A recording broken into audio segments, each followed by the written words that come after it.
तुमचा बराच वेळ घेत नाही आणि काही येडवाकडं माझ्या हातून चुकलं.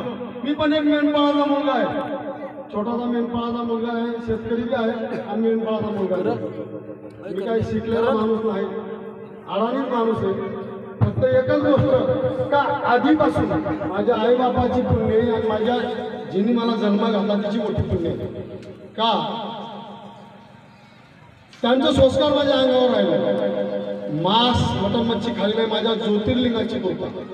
ज्या गोष्टीने माझा परिवार जाणतो कोल्हापूरचा ज्योतिबा त्यांचा प्रसाद म्हणून मी आहे आणि त्या आज्ञा आई बाबांनी वागवली आणि तसा मला पाळला लहानसा मोठा केला त्यांची पुण्य.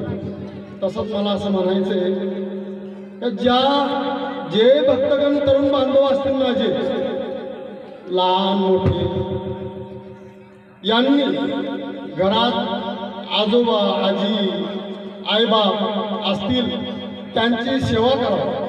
कारण मी असा बदनशिबी माणूस आहे. 12 वर्षाचा असताना बाबा वारून गेले आणि नंतर आई वारून गेली होती एक लक्ष्मी ती वारून गेली. म्हणतात श्री संसारी एकच नारी, माणसाला दुसऱ्या नारीकडे बघायचा अधिकारच नाही हो. सर्व आया बहिणी आहेत पण मी असं वाईट नशीब माझं दुसरी लक्षण करावं लागलं. काय बाबा ज्याच्याकडं असतं त्याला काय त्याची किंमतच नसते आणि ज्याच्याकडे नसतं त्यावेळेस त्याला किंमत कळते. माझे फोटो केसून निघलेत म्हणून मला किंमत आहे. तुमच्या घरात आई बाबा असतील आजोबा आजी असतील त्यांची सेवा करा, त्यांना प्रामाणिकपणाने वागवा. मग पांडुरंगाचं दर्शन, मग देवदेव करा. देवदेव केल्यानंतर मागे घरात शेती असेल तर शेतीला चांगलं करा.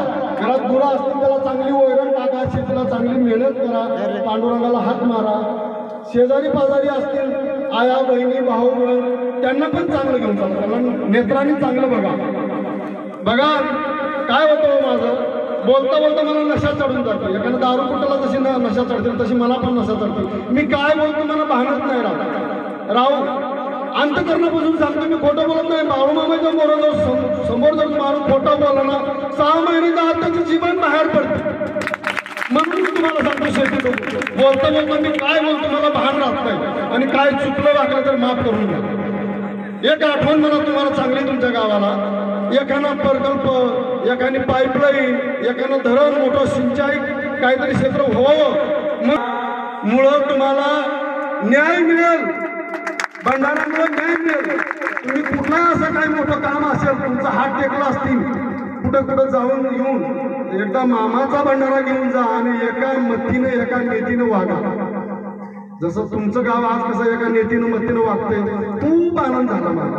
एवढा मोठा आनंद झाला म्हणजे जुनं काय एका आईचीच लेकरं एका सोबत खालं एका सोबत राहिलं म्हणजे माणसाला किती आनंद येतो.